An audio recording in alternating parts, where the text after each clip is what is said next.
மறக்காம சர்ப்ரைஸ் பண்ணுங்க. தேங்க்யூ. ஒரு டாக்டர் வந்து ஒரு மாத்திரை கண்டுபிடிச்சாராம். ஒரு மாத்திரை சாப்பிட்டா ஒரு வயசு குறையும், ஒரு மாத்திரை சாப்பிட்டா ஒரு வயசு குறையும் அப்படின்னு ஒரு மாத்திரை கண்டுபிடிச்சிருக்காரு. ஒரு பாட்டி அம்மா 90 வயசு பாட்டி அது போயிருக்கு. அதே டாக்டர்கிட்ட போய், ஐயா எனக்கு ஒரு பாட்டில் மாத்திரை கொடுங்க, இந்த வயசு குறையிற மாத்திரை அப்படின்றது. அவர் ஒரு பாட்டில் கொடுத்தாரு மாத்திரை. பாரும்மா பாட்டியம்மா, ஒரு மாத்திரை சாப்பிட்டா ஒரு வயசு குறையும், எடுத்துட்டு போகணும்னு கொடுத்துருக்காரு டாக்டர். இந்த 90 வயசு பாட்டி எடுத்துட்டு வீட்டுக்கு வந்துட்டு மறுநாள் அதே டாக்டர் கிட்ட போயிருக்கு. 30 வயசு பொண்ணா போச்சான். 30 வயசு பொண்ணா மாறி அதே டாக்டர் கிட்ட போயிருக்கு. இடுப்புல ஒரு கை குழந்தை, அது சட்டை கட்ட போடாம கட்டவரில் வாயில வச்சுட்டு உட்காந்துருக்கு. நேரா டாக்டர்கிட்ட போய், டாக்டர் நேற்று வந்தேன், ஏதோ ஒரு மாத்திரை சாப்பிட்டா ஒரு வயசு குறையும், நீங்க நான் ஏதோ ஒரு ஆர்வத்தில் ஒரு 30-40 மாத்திரை சாப்பிட்டேன், இப்படி ஆயிட்டேன் அப்படின்னு டாக்டர் சொல்லியிருக்காரு. இதுக்கு ஏமா வருத்தப்படுற?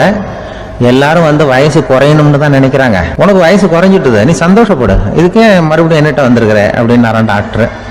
அப்ப அந்த அம்மா சொல்லிச்சேன், என்னை பத்தி பரவாயில்ல டாக்டர், என் இடுப்புல பாருங்க கை குழந்தை, இது சட்டை கிட்ட போடாம உட்காந்துருக்கு, கட்டவரில் வாயில வச்சு உட்காந்துருக்கு, இது ரொம்ப ஆர்வத்துல ஒரு 70 மாத்திரையை சாப்பிட்டு விட்டுது, இது என் வீட்டுக்காரரு, இவர் வந்து இடுப்பு விட்டு கீழே இறங்க மாட்டேங்கிறாரு, நான் எதையாவது கொடுத்து இனிமேதான் வயசை கூட்டி இறக்கி விடுவேன் டாக்டர் அப்படின்னு தான். அவர் வந்து ஏதோ நமக்கு அதுக்கு சம்பந்தம் இல்லைங்கிறது மாதிரி கட்டாரில் வச்சுட்டு அவர் பாட்டு உட்காந்துருக்காரு. ஏதோ நமக்கு இந்த உலகமே இல்லை, நமக்கு சம்பந்தம் இல்லைங்கிற மாதிரி உட்காந்துருக்காரு. இப்படியே நான் தூக்கிட்டு எங்கே அலையிறது அப்படின்னு தான். அதனால வந்து வயசை குறைக்கிறது இயற்கைக்கு விரோதமாக நாம் பண்ண முடியாது. ஆனால் இந்த இயல்பு தன்மை மாறாமல் வச்சுக்கலாம். குழந்தை மாதிரி மாற முடியாதே தவிர அந்த குழந்தை தன்மையோடு வாழறதுக்கு கற்றுக்கணும். குழந்தைத்தனம்ங்கிறது வேற. அப்படி ஒரு மாத்திரை கண்டுபிடிச்சிட்டா இப்போ யாராவது ஒருத்தவங்க இடுப்புல குழந்தைய தூக்கிட்டு போனால் போய் கேட்கணும், ஏம்மா இது ஏன் வீட்டுக்காரரா உன் குழந்தையா?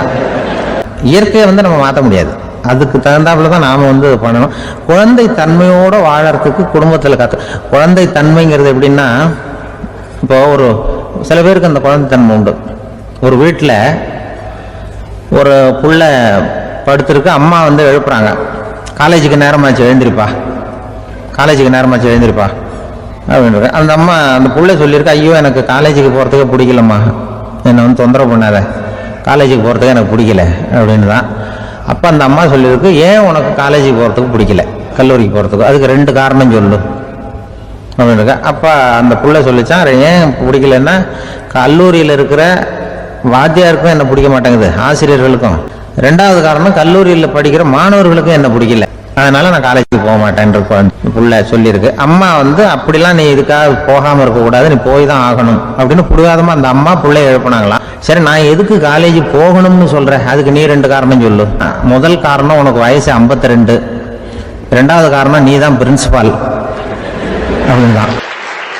ஆன்மீக சாதனைகள் புரிந்த மகான் முஹைத்தீன் ஆண்டகை தன்னுடைய 18வது வயசுல உயர்கல்விக்காக ஜீலான் நகரத்தை விட்டு பகுதாத் நகரத்துக்கு புறப்பட்டு போறார். இளம் பிராயம் தானே, அதனால துணைக்கு ஒரு வர்த்தக கூட்டத்தோட சேர்ந்து போயிட்டு இருக்கிறார். ரொம்ப தூரம் போகணும், ஒவ்வொரு இடமா தங்கி தங்கி போயிட்டு இருக்கிறாங்க. ஒரு இடத்துல ஒரு கொள்ளை கூட்டம் பயங்கரமான ஆயுதங்களோட அவங்கள வழிமறிச்சுட்டுது. அந்த வர்த்தக கூட்டம் வச்சிருந்த பொருள்களை எல்லாம் அவங்க பறிச்சு விடுறாங்க. இவங்களும் பயந்துகிட்டு இருந்தது எல்லாத்தையும் அவங்க கிட்ட கொடுத்து விடுறாங்க. முஹைத்தீன் ஆண்டகை மட்டும் இதையெல்லாம் பார்த்துக்கிட்டு தனியா ஒதுங்கி நிக்கிறார். ஒரு 18 வயசு பையன் மட்டும் இப்படி தனியா அநாத சிறுவன் மாதிரி நின்றுட்டு இருக்கிறத அந்த கொள்ளை கூட்டத்தில் இருந்த ஒருத்தன் பாக்குறான். கிட்ட நெருங்கி வர்றான். அலட்சியமாவும் கிண்டலாவும், உங்ககிட்ட ஏதாவது இருக்குதா அப்படின்னு கேக்குறான். இவங்கிட்ட என்ன இருக்க போகுது அப்படிங்கிற நம்பிக்கையில அவன் அப்படி கேக்குறான். உடனே இவரு, ஓ இருக்குதே, என்கிட்ட 40 தீனார் இருக்கு அப்படிங்கிறார். இப்படி சொல்லியும் அந்த கொள்ளைக்காரனுக்கு நம்பிக்கை வரல.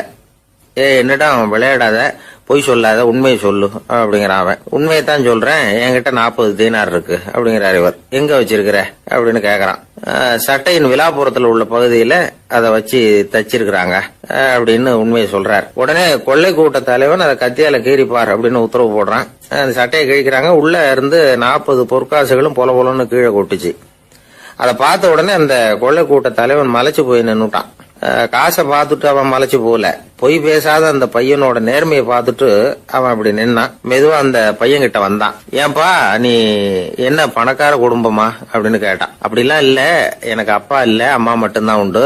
எங்க அப்பா எனக்குன்னு விட்டு போன சொத்தே இந்த 40 தீனார் தான் அப்படின்னாரு இவர். அப்படி இருந்துமா உண்மை பேசணும்னு ஆசைப்பட்டேன், என்கிட்ட ஒண்ணும் இல்லைன்னு ஒரு வார்த்தை சொன்ன உன்னை விட்டுருப்போமே அப்படின்னா அவன். அப்படி இல்லைங்க, நான் இறைவன் திருநாமத்தை அறியக்கூடிய கல்வி ஞானத்துக்காக இப்ப போயிட்டு இருக்கிறேன்.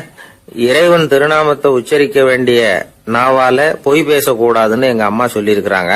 அதனால நான் எப்பவுமே பொய் சொல்ல மாட்டேன் அப்படின்னு என்னுடைய தாய்க்கு வாக்கு கொடுத்திருக்கிறேன் அப்படின்னார் அவர். முஹையத்தீன் பெருமான் வார்த்தைகளை கேட்ட அந்த கொள்ளையர்கள் மனம் திருந்தி நல்லவங்களா ஆயிடுறாங்க. அந்த கொள்ளையர் தலைவன் பிற்காலத்துல ஒரு பெரிய மகான் ஆயிடுறார்.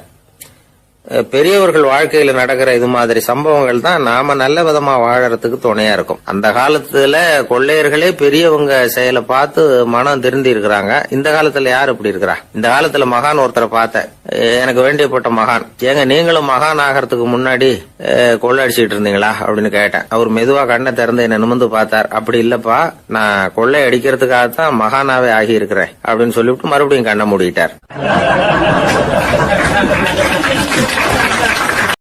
கடவுள் இந்த உலகத்தை படைச்சுட்டு அதுக்கப்புறமும் கொஞ்ச நாள் இங்கேயே தங்கி இருந்தாராம். அப்பதான் அவருக்கு ஒரு உண்மை புரிஞ்சுதான், இந்த உலகத்துல தங்கி இருக்கிறது எவ்வளவு இடைஞ்சல்னு. தினமும் மனிதர்கள் தேடி வந்து ஏதாவது புகார் சொல்லிக்கிட்டே இருந்தாங்களாம். எனக்கு அது வேணும் இது வேணும்னு கேட்டுக்கிட்டே இருந்தாங்களாம். சில பேர் வந்தாங்க, நாங்கள் விவசாயம் பண்ணுறோம், தண்ணி இல்லாமல் பயிர் காயுது, எங்களுக்கு மழை வேணும் அப்படின்னாங்க.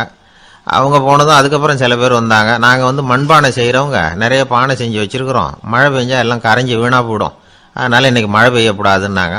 கடவுள் பார்த்தார், அவருக்கு என்ன பண்ணுறதுன்னே தெரியல, ஏகப்பட்ட குழப்பம், தலையை பிச்சுக்கலாம் போல இருந்தது, கிட்டத்தட்ட பைத்தியம் பிடிக்கிற அளவுக்கு ஆயிட்டுது.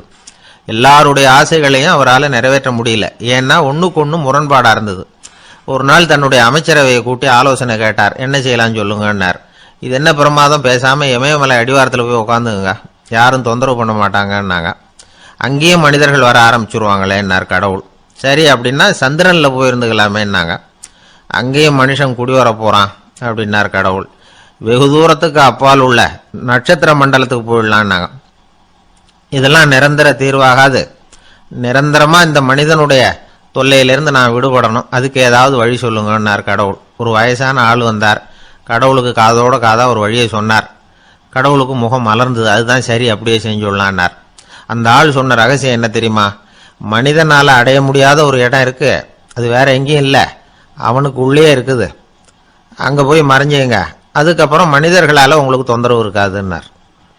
மனிதன் நினைக்காத இடம் அதுதான். அதாவது உள்ளுக்குள்ள இருக்கிற உண்மையை புரிஞ்சுக்காம வெளியில எங்கேயோ அது இருக்கிறதாக நினைச்சு வரட்டிட்டு அலையறான் மனுஷன்.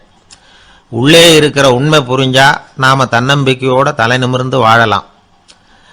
வேடிக்கையா ஒரு கதை சொல்லுவாங்க, இதை பாருங்க, நம்ம பையன் எங்க பணம் வச்சாலும் எடுத்து விடுறான், என்ன பண்றதுன்னாங்க அம்மா. அப்பா கொஞ்ச நேரம் யோசனை பண்ணார், அதுக்கப்புறம் சொன்னார், அவன் கண்ணில் படாத இடமா, நம்ம வீட்டில் இருக்கிறது ஒரே இடம் தான், அங்கே பணத்தை வை திருட்டு போவாதுன்னார். அது எந்த இடம்னு கேட்டாங்க. அதுதான் அவன் பாட புஸ்தகம், அதில் வச்சிரு, அவன் தொடவே மாட்டான், பாட புத்தகத்தை தொடாமல் பரீட்சையில் வெற்றி பெற முடியாது அப்படிங்கிறத புரிஞ்சுக்கணும். உள்ளே இருக்கிற உண்மையை தொடாமல் வாழ்க்கையில் வெற்றி பெற முடியாது. அதனால் உண்மையை புரிஞ்சுக்கிட்டா வாழ்க்கையில் வெற்றி நிச்சயம். வாழ்க்கையில் ரொம்பவும் அடிபட்டு அல்லல் போட்டுக்கிட்டு இருக்கிற ஒருத்தர் வந்தார். மனசு ரொம்பவும் நொந்து போய் பேசினார். இந்த உலகத்தில் மனுஷனா பிறந்ததை விட மாடா பிறந்திருக்கலாம் சார் அப்படின்னார். திடீர்னு என்கிட்ட இப்படி சொன்னால் அதுக்கு நான் என்னங்க பண்ண முடியும் அப்படின்னேன். உங்ககிட்ட வரணும்னு தோணுச்சு, அதனால் வந்தேன் அப்படின்னார்.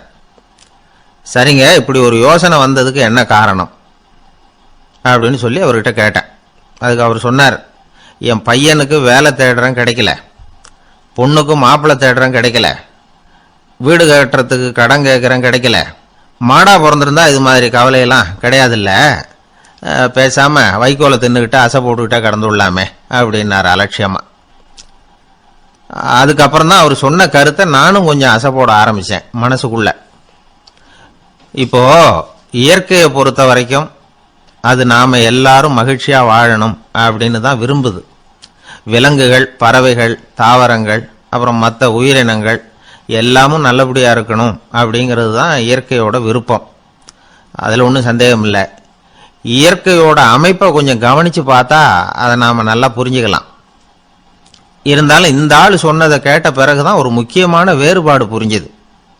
அதாவது இந்த உலகத்துல உள்ள முக்கியமான பிரச்சனைகள் 6. அந்த 6 பிரச்சனைகளும் ஆடு மாடுகளுக்கு கிடையாது, மரம் செடி கொடிகளுக்கு கிடையாது.